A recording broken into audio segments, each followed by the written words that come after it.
आज के इस वीडियो में हम बात करेंगे महाबली हनुमान जी के बारे में। एक ऐसा रहस्य जो आपको बताएंगे जो आपको शायद ही पता होगा, लेकिन उससे पहले आपसे निवेदन है कि कमेंट बॉक्स में जय बजरंगबली अवश्य लिखें। चारों युग प्रताप है तुम्हारा, प्रसिद्ध जगत उजियारा, संकट कटे मिटे सब पीरा, जो सुमेरे हनुमत बलबीरा। दोस्तों, चारों युग में हनुमान के प्रताप से जगत उजियारा है। हनुमान जी को छोड़कर और किसी देवी देवताओं में चित्रण करने की आवश्यकता नहीं है, क्योंकि आज भी हनुमान जी हमारे बीच इस धरती पर मौजूद है। हनुमान जी इस कलयुग का सबसे ज्यादा जागृत और साक्षात है। सीता जी के वचनों के अनुसार अजर और अमर है। गुण निधि शुद्ध होई करो, बहुत रघुनायक होई। अर्थात इस कलयुग में जहाँ जहाँ पर भगवान श्री राम के कथा कीर्तन इत्यादि होते हैं, वहाँ पर हनुमान जी गुप्त रूप से विराजमान रहते हैं, जिसकी मदद पूर्ण रूप से श्रद्धा विश्वास से का आसन ग्रहण कर लेते हैं। तो फिर तुलसीदास जी की उसे भी हनुमान जी और राम के दर्शन होने में देर नहीं लगती। जी के जीवित होने के प्रमाण समय समय पर प्राप्त होते रहते हैं, जो इस बात को प्रमाणित करते हैं कि आज भी हनुमान जी जीवित हैं। तो 9वीं सदी के महान संत कवि तुलसीदास जी को हनुमान जी की कृपा से ही राम जी के दर्शन प्राप्त हुए थे। कथा है कि हनुमान जी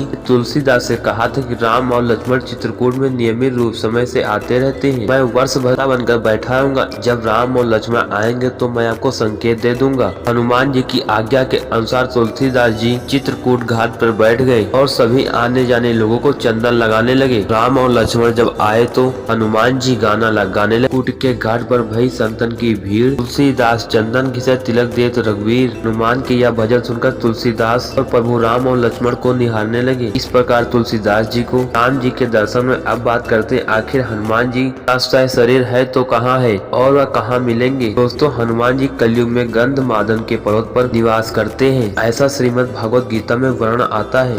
लेकिन ये है कि अपने अज्ञात समय हिमवंत पार करके पांडु गंध मादन के पास पहुँचे। जब भीम एक बार तय कमल लेने के लिए गंध मादन वन में पहुँच गए, जहाँ पर हनुमान जी लेटे हुए थे। फिर हनुमान जी ने भीम का घमंड चूर चूर किया था। अब बात करते हैं आखिर यह कहाँ पर है। गंध मादन के पर्वत का उल्लेख कई पौराणिक हिंदू धर्म ग्रंथों में हुआ था। महाभारत के पूर्ण कथाओं में गंध मादन पर्वत का वर्णन प्रमुखता से आता है। हिंदू मान्यताओं के अनुसार माना जाता है कि यह विशालकाय पर्वतमाला और वन क्षेत्र में देवता रमण करते हैं। पर्वतों में शेष पर्वत पर कश्यप ऋषि ने तपस्या की थी। गंध मादन पर्वत